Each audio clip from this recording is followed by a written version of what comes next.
Thank you, Mayor. I'll start tonight, as I customarily do, talking with a sales tax update, just to piggyback on some of the comments that Councilmember Castleberry just made. We just received recently our April sales tax revenue, and it's, as you can see, down about 1% from a year ago. And you can look at the trend. We're in the red, if you will. When I say we're in the red, when we compare this year's collection with last year's collection, and so who knows when this is going to turn and become positive. Many of the economists are saying that hopefully in May and June and July we'll start to begin to see some green on that chart.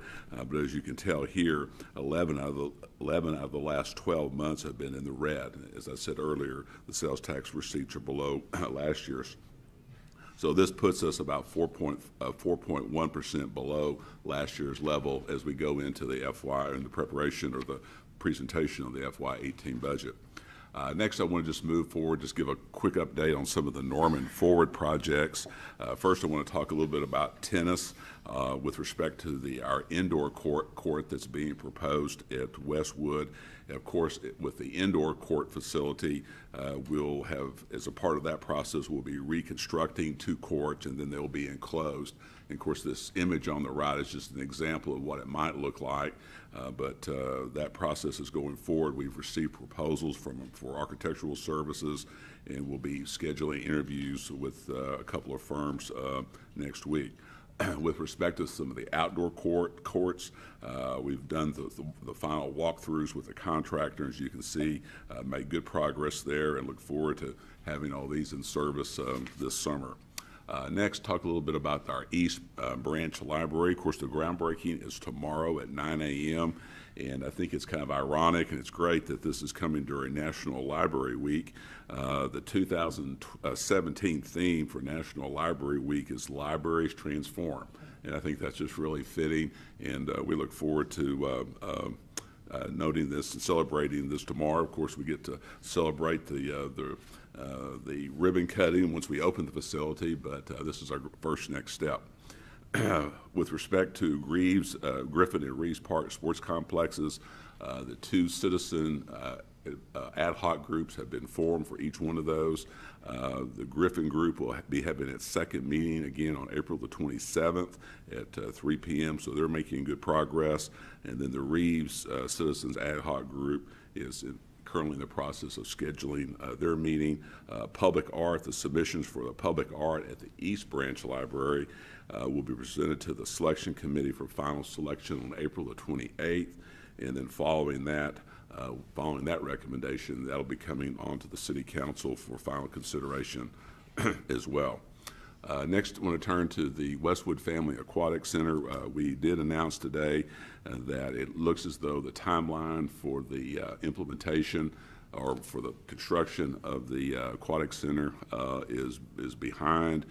We believe that the timeline for completion is really past the 2017 season. We will be making some corresponding moves to extend our splash pad operations throughout the summer all the way through September of this year. We're obviously very disappointed in that. We did consult with our Citizens Ad Hoc Advisory Group during this process, and they were up to date, and I think they generally concurred with our recommendation at that time. It's just, unfortunately, what we have found, we've had weather, temperatures, and weather has come at some of the key milestones in the project. And it's unfortunate that's happened, but as we had an aggressive schedule going into this project, we'd hoped that we would open in July or the middle of July. Unfortunately, the just weather coming at some key times during the project will hold us back. And then finally, I want to talk about our water treatment project. We recently opened bids. It looks as though our apparent low bidder for this work is around just right under $30 million. We did receive approval from the OWRB back in January to borrow $31 million. We'll be bringing a contract to the council on May the 9th. This is a water treatment plant that's on Robinson. I mean, it provides about a half of our water supply every day. It was built in 1965. These are some much needed improvements. It's going to enhance our water quality. It's going to improve safety for our employees, but also for the community at large. And then finally, it will be just an updating of the plant, but most importantly, it will be aligning the technical process there that'll be in line with some of the recent DEQ disinfection regulations. And so these are obviously very important improvements at the plant. Of course, this is being paid for, was approved by the voters back in January of 2015. So the rate increases have already been put in place, approved by the voters to fund these improvements.